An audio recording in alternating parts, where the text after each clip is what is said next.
Opening with the queen's pawn controls the center and usually leads to a more positional development of the pieces. The Indian game begins by controlling the important e4 square with the knight, rather than a pawn. c4 builds a strong center by controlling the important d5 square and creates a square for the knight to come to c3 without blocking the c-pawn. e6 opens up a line for the dark-squared bishop and prepares to castle quickly, while preparing to push a pawn to d5 and recapture with a pawn if captured. Knight f3 develops toward the center, putting pressure on the e5 square and adding another defender to the d4 pawn. The queen's Indian defense prepares to fianchetto the light-squared bishop on b7, where it will have influence on the long diagonal. g3 prepares to fianchetto the light-squared bishop on g2, where it will sit on the long diagonal. Bishop b4 check develops the bishop, puts the king in check, and prepares castling. Bishop d2 develops the bishop, blocks the check, and offers an exchange of bishops. Bishop takes d2 check exchanges dark-squared bishops and puts the king in check. Queen takes d2 recaptures the bishop and develops the queen. Bishop a6 develops the bishop and attacks the c4 pawn. Your pawn is no longer hanging and is now defended. Castling kingside tends to be safer than queenside, because the king is further from the center. You fianchetto your bishop, placing it on a powerful diagonal. This strikes at the center to fight for space. Castling on the same side of the board as your opponent is a solid choice. This is a fair move. Smart move, reinforcing your pawn with extra protection. This offers an equal trade of pieces. You trade off equal material. Recaptures. Good job protecting your pawn. Black develops further. Good job. That's what I would have played too. This is an equal trade. You captured back.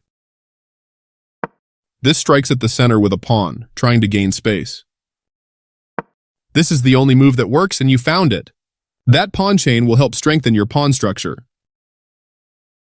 This develops a piece while also winning a tempo on a rook. Good thinking to bring out more pieces into the game. The knight finds a new active square. You've added an extra layer of protection to your pawn. After all captures, this is an equal trade. You take back.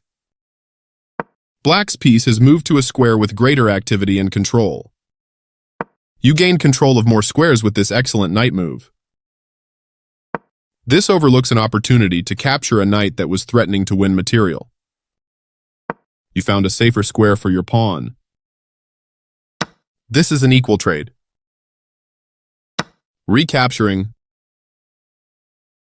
This passed pawn is a strong asset for black.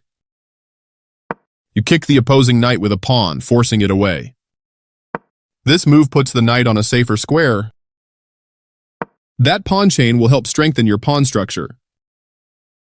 This defends the attacked pawn. Yes, this is the way.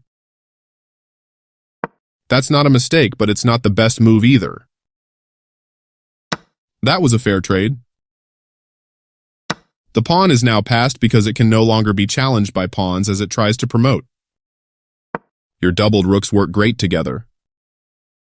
That's fine. You offered your opponent an opportunity to exchange pieces of equal value.